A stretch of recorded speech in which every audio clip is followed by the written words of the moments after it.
Esse vídeo é um vídeo respeitoso que eu vou reagir a um vídeo de um irmão nosso, o Douglas, do canal Teologueios. Mas o que eu quero analisar aqui são versículos a respeito do batismo infantil. O Douglas, ele era de uma tradição pentecostal, portanto, credo batista, e depois ele passou para a igreja anglicana, que é historicamente pedobatista, ou seja, batizam crianças, batizam recém-nascidos. Então, ele vai citar aqui algumas das experiências no anglicanismo, que depois ele mudou, depois que ele se converteu, não sei se eu posso falar se converteu, né? Mas passou para o anglicanismo, ele ainda tinha a noção de que era proibido batizar crianças. Mas depois, estudando melhor a doutrina anglicana, e aí ele foi vendo na Bíblia alguns pontos que dariam base para um batismo infantil. E ele vai citar esses versículos bíblicos e é sobre isso que eu quero reagir, tá? Vamos ver na Bíblia se os versículos que ele cita dá base para o batismo infantil dentro da tradição anglicana. Vamos analisar o vídeo dele então. Isso era na nossa tradição e tal, e é um pouco disso também que eu quero falar nesse vídeo. Afinal, grande parte dos anglicanos, se não todos eles, batizam as crianças, os filhos dos crentes. E aí eu finalmente entendi, pelo menos eu acho. O que resolve essa questão do batismo é uma questão que ela é anterior. Ao invés da gente ficar se perguntando se a gente deve batizar criança, se a gente não deve batizar criança, se a gente faz batismo pela crença ou se a gente faz para inserção na aliança, a questão anterior é: o que é batismo? Para que serve o batismo? Para os presbiterianos, faz sentido batizar as crianças. Se a gente acredita que a gente está vivendo a nova aliança e que a circuncisão foi substituída pelo batismo, a gente continua fazendo o que eles faziam na hora de circuncidar. A gente batiza os filhos de crentes como inserção na aliança. Esse é o processo de inserir a pessoa na aliança de Deus com a igreja. O batismo, então a gente batiza as crianças para inserir elas na aliança. Se a aliança anterior incluía os filhos e a promessa se estendia aos filhos, essa nova aliança também, para batistas e outros credo-batistas, a questão do batismo de criança simplesmente não faz sentido. Se a gente acredita no batismo como confissão pública de fé, não faz sentido batizar uma criança porque ela não tem como confessar publicamente, ela não tem consciência daquilo que a gente está fazendo. Então, para se batizar, precisa ter consciência daquele ato, logo você não batiza a criança porque ela não tem consciência daquele ato. Faz sentido. Para os anglicanos e para outros reformados também, o entendimento do batismo é outro. Então, nós temos três linhas de tradição aqui a respeito do batismo, tá? Essas linhas aqui que ele está citando, nenhuma delas trata da regeneração batismal, que é uma heresia clara. É uma heresia clara. Batismo não regenera, ele não te dá o novo nascimento. A Bíblia não diz isso. Mas alguns, ao longo da história da igreja, principalmente o catolicismo é o maior expoente dessa ideia, algumas linhas luteranas também, principalmente a mais ortodoxa, o luteranismo mais ortodoxo acredita também nisso, nessa questão de regeneração batismal. Mas dentro do protestantismo, né, evangélico, nós temos essas linhas.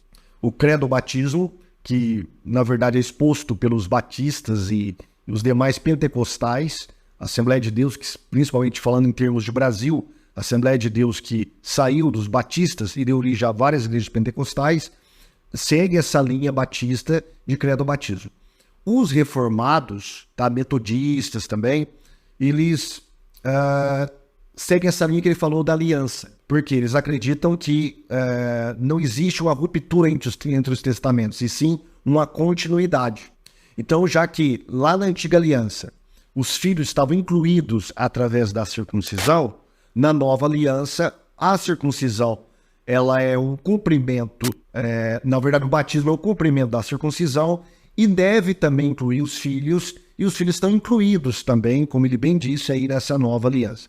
O problema disso é o seguinte, é que você seleciona algumas coisas, né? Essa tradição que trabalha com o batismo de crianças por meio da aliança, ela é mais uma inferência teológica do que bíblica. Você não vai encontrar isso na Bíblia, você vai encontrar isso na teologia reformada, tá? Isso é uma construção teológica, é diferente de versículos claros da palavra de Deus. Então você, através de uma lógica teológica, você constrói essa doutrina e acha coerências para que as crianças sejam batizadas dentro dessa teoria aí das alianças. O problema é o seguinte, é que na nova aliança, no batismo, você teria também o batismo de meninas, enquanto na antiga aliança, a circuncisão é só para os meninos. Então, nós já temos aí uma seletividade, né?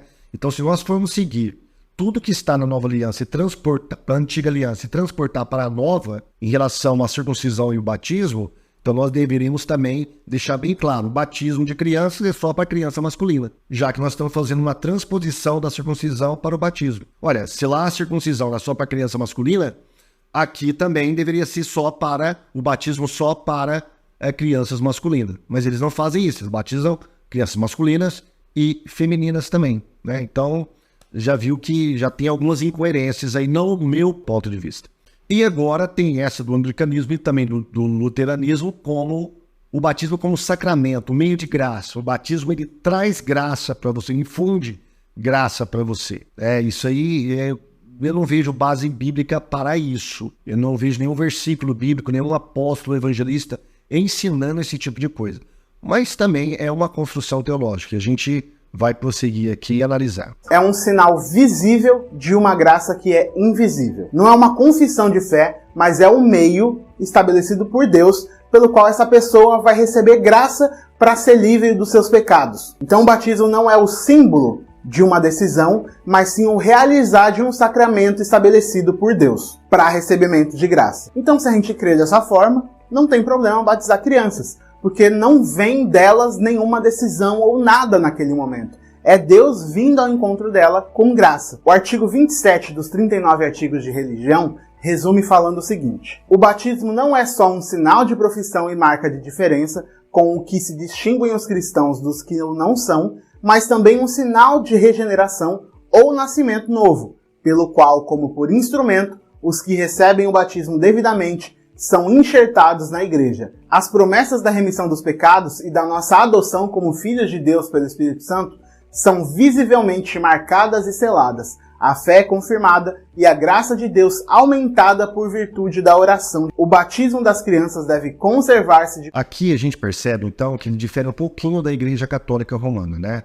Na Igreja Católica, isso aí, de fato, opera a regeneração. Aqui, isso dá graça daquilo que já foi realizado. Pelo menos é isso que eu estou entendendo. Dá graça para aquilo que já foi realizado por Deus na vida daquela pessoa, daquela criança, né?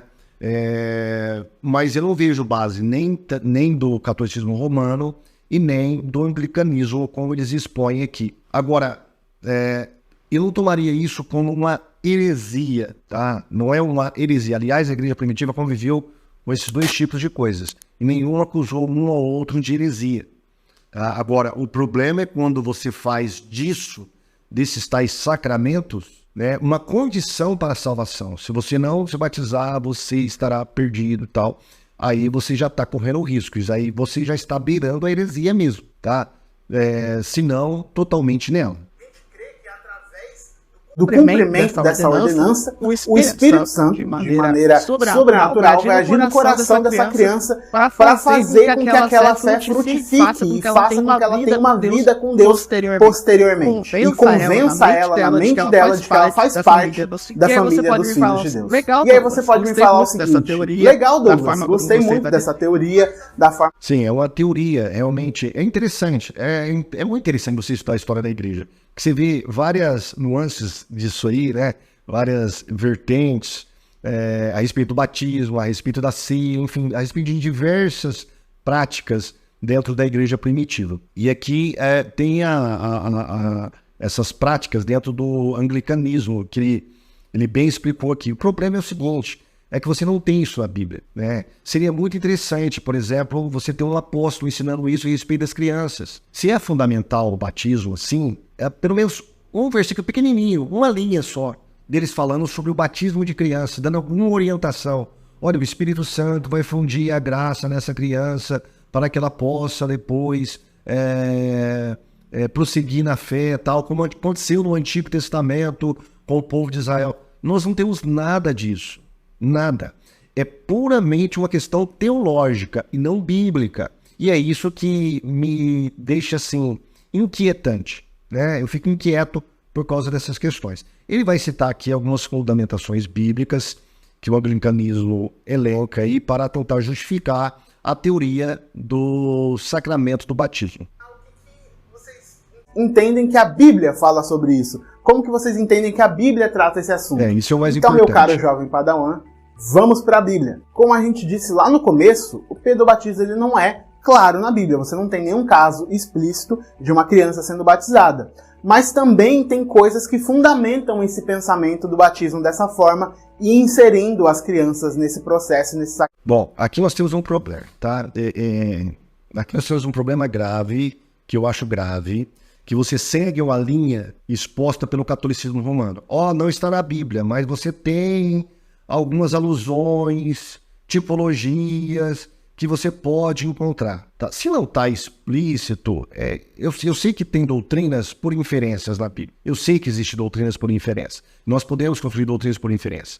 Mas, mesmo essas doutrinas por inferências, nós temos versículos que muitas vezes vão ser claros em alguns desses pontos. Por exemplo, a questão da Trindade, a questão da natureza de Cristo, verdadeiro homem, verdadeiro Deus. Nós temos versículos claros, que Jesus cansou, que Jesus sentiu fome, que Jesus ficou irado. Tudo isso faz parte da natureza humana. E nós temos também a natureza divina, que é Jesus como Deus, sendo adorado, perdoando pecados. E depois, versículos explícitos, o verbo era Deus. Então nós temos elementos explícitos nas Escrituras, e daí nós tiramos uma referência sobre a Santíssima Trindade. Agora, o batismo infantil é meio complicado, no meu modo de pensar é um pouco complicado isso. Nós não temos nada disso, é pura inferência, nua e crua ali, né? Mas vamos analisar alguns versículos que ele vai citar aqui. Atos 2, do 38 ao 39, fala do batismo como uma promessa para o povo e para os filhos desse povo. Pedro respondeu: arrependam-se e cada um de vocês seja batizado em nome de Jesus Cristo, para perdão dos seus pecados, e receberão o dom do Espírito Santo.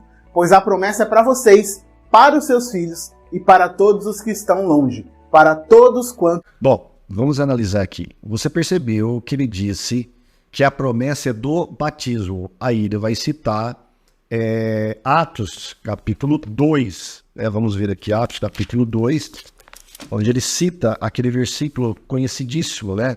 Onde Pedro está pregando no dia de Pentecostes, as pessoas convertem e começam a perguntar: o que nós vamos fazer agora? E aí Pedro responde, né? Arrependam-se e cada um de vós seja batizado no nome de Jesus Cristo, para perdão dos pecados, e receberão o dom do Espírito Santo. Pois a promessa é para vocês. A questão aqui é, do que Pedro está falando? Essa promessa é sobre o quê? Batismo ou sobre o Espírito Santo? Bom, quando você analisa todo o contexto aqui, desde o versículo 1 do capítulo 2, você vai perceber que Pedro, ele está citando aqui uma profecia de Joel. E ele vai falar aqui, olha, ao contrário, versículo 16, e isto é o que foi predito pelo profeta Joel: nos últimos dias Deus derramará do meu espírito sobre todos os povos, e os seus filhos e suas filhas profetizarão, e os jovens terão visões, os velhos terão sonhos, e sobre os servos e sobre a serva derramarei o meu espírito naquele dia. Aqui o contexto deixa bem claro que a promessa é do Espírito Santo e não do batismo. Pedro não está falando que a promessa de Joel diz respeito ao batismo, diz respeito ao recebimento do Espírito Santo. Se você for até o Antigo Testamento e ler o livro de Joel, você vai perceber isso. Em nenhum momento Joel tem em mente algum tipo de purificação por meio de água, de batismo. Isso é muito anacrônico. Então Pedro está citando aqui a promessa.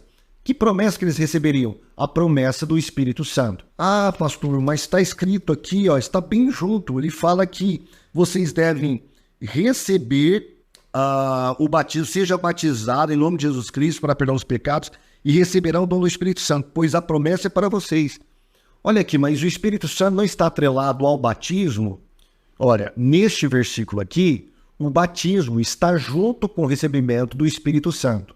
Agora, vamos deixar bem claro aqui, duas coisas que estão juntas não necessariamente são dependentes umas das outras, uma da outra, tá? Duas coisas juntas não necessariamente são dependentes uma da outra. Por que eu falo isso? Porque quando você vai lá no capítulo 10, o primeiro batismo, a primeira conversão de gentios, também de Pedro, né?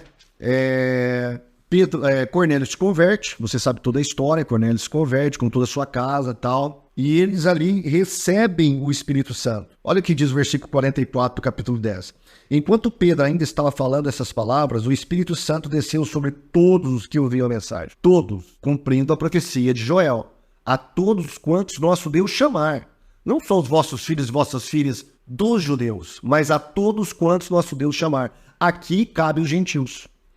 Os judeus convertidos que vieram com Pedro ficaram admirados de que o dom do Espírito Santo fosse derramado até sobre os gentios. Essa é a promessa que Pedro está falando lá no dia de Pentecostes. Pois os ouviram falar em línguas e exaltando a Deus. Aí, olha Pedro. A seguir, Pedro disse: pode alguém negar a água impedindo que seja batizado? Então o Espírito Santo veio primeiro, a água veio depois. Primeiro o recebimento da promessa do batismo. Depois, primeiro o recebimento da promessa do Espírito Santo. Depois o batismo. Então uma coisa necessariamente não depende da outra. Elas estão juntas naquele versículo, mas não depende da outra. Ok? Então, esse versículo citado aqui, a promessa não é do batismo. A promessa é do Espírito Santo. Portanto, eu não acho uma base forte para justificar o batismo de crianças, simplesmente falando que era para vossos filhos. O que era para vossos filhos? Filhos dos judeus, a promessa do Espírito Santo. Vamos continuar aqui. 14 fala da participação dos pais no processo de santificação dos filhos. Pois o marido descrente é santificado por meio da mulher, e a mulher descrente é santificada por meio do marido. Se assim não fosse, seus filhos seriam impuros, mas agora são... Olha, novamente, esse versículo não está dizendo nada sobre batismo. Ele não está falando sobre batismo. Se ele falasse sobre batismo, Paulo deixaria bem claro isso. Olha, o batismo de vossos filhos, vocês santificam os vossos filhos batizando, mesmo que o pai não seja crente. É simples assim. Aqui esse versículo está sendo tirado fora do contexto, infelizmente, tá? Porque ele não diz nada a respeito do batismo. Ele está falando do comportamento da pessoa crente. É o comportamento da mulher crente que santifica o marido e os filhos. Só isso. Não é o batismo. Então esse versículo aqui não serve para fundamentar o batismo infantil, apesar de ter ali a expressão filhos. É só isso.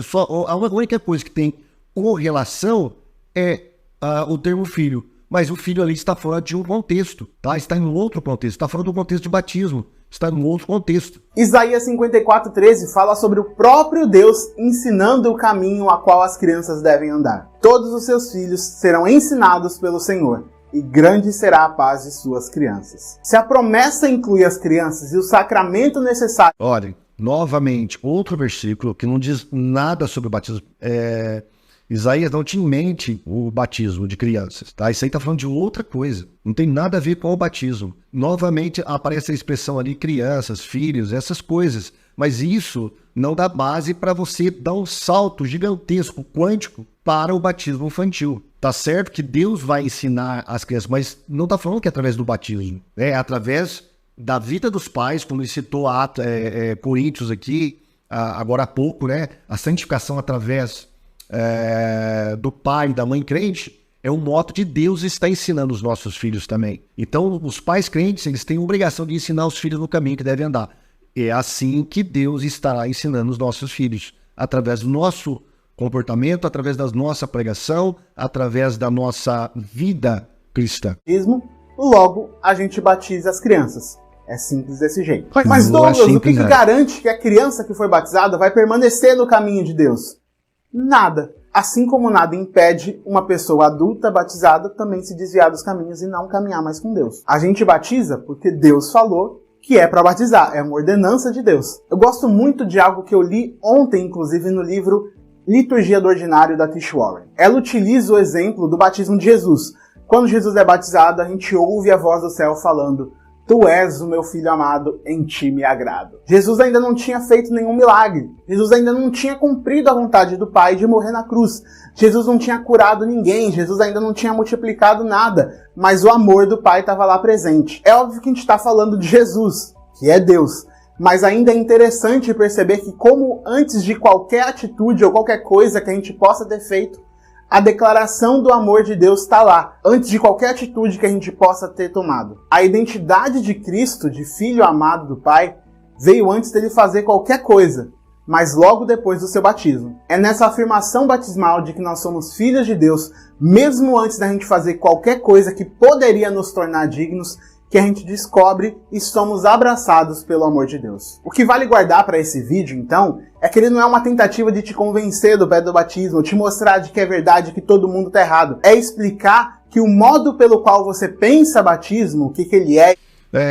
Tá perfeito o que ele falou aqui, a respeito dessa analogia, a respeito de Jesus e tal. Só que tem um detalhe. Quando Jesus batizou, ele era adulto, não era criança. Então, veja bem, mesmo o exemplo que ele usou de um credo-batismo. Jesus já cria em todas as crenças judaicas ali necessárias para alguém ser um judeu piedoso. Então ele estava em plena consciência. E é exatamente isso que a Bíblia fala. Aquele que crer e for batizado será salvo. Quem não crer já está condenado. Então a gente percebe esse mesmo ensinamento nos primeiros anos da igreja cristã. Você vai ver também nos ensinamentos dos apóstolos. Eu já estou falando de livros fora do Novo Testamento. No Didaquê, Pastor de Hermas, Justino Marte, todos eles mostram o batismo de adultos, de pessoas que estão crendo. Mesmo alguns pais da igreja que falam em batismo de crianças, falam de uma preparação dessas crianças para a confissão. Então essas crianças, elas tinham noção de pecado, tinham noção do que elas estavam falando, elas tinham consciência. Então elas poderiam fazer uma profissão de fé consciente, tá? Mesmo sendo crianças, não tem nenhum problema. A Igreja Batista, que é uma das maiores difundidoras do credo batismo, ela batiza crianças, não batiza bebê, porque o bebê não tem consciência de professar uma fé, de se arrepender dos seus pecados. Agora uma criança, por exemplo, tem criança de 7, 8 anos, 10 anos, 11 anos, já tem uma consciência apurada já do que ela quer na vida, o que é pecado, do que ela quer, de que ela quer entregar a sua vida para Deus. Temos crianças maduras. E aí, assim, essas crianças estão preparadas para o batismo, porque elas estão crendo. Esse é o critério. Esse é o critério, tá? Creia e se batize. Pronto. Simples assim. Tá? Então, novamente, quero deixar bem claro, não foi para contestar, humilhar ou coisa parecida do nosso irmão. Novamente, é um irmão em Cristo, ele tem uma tradição que ele está expondo as razões dessa tradição. Estou aqui apenas mostrando que alguns versículos que eles citam para fundamentar o batismo de crianças não tem base bíblica quando olhado de um modo mais detalhado, tá bom? Eu vou fazer outros vídeos sobre batismo, fazendo reação a alguns vídeos de justificativa de algumas tradições para batizar crianças, e depois quero fazer um vídeo só sobre a crença credo-batista, tá bom? Se você gostou deste vídeo, se inscreva, não deixe de comentar aqui no canal, deixe o seu like, isso é muito importante para nós, tá? E não deixe de acionar o sininho aí para receber novas postagens, novas publicações que nós faremos aqui no nosso canal. Se você se sentiu abençoado, divulgue o nosso trabalho no nosso canal, divulgue esse vídeo aí para outras pessoas, tá bom? Fique com Deus e até o próximo vídeo. Tchau!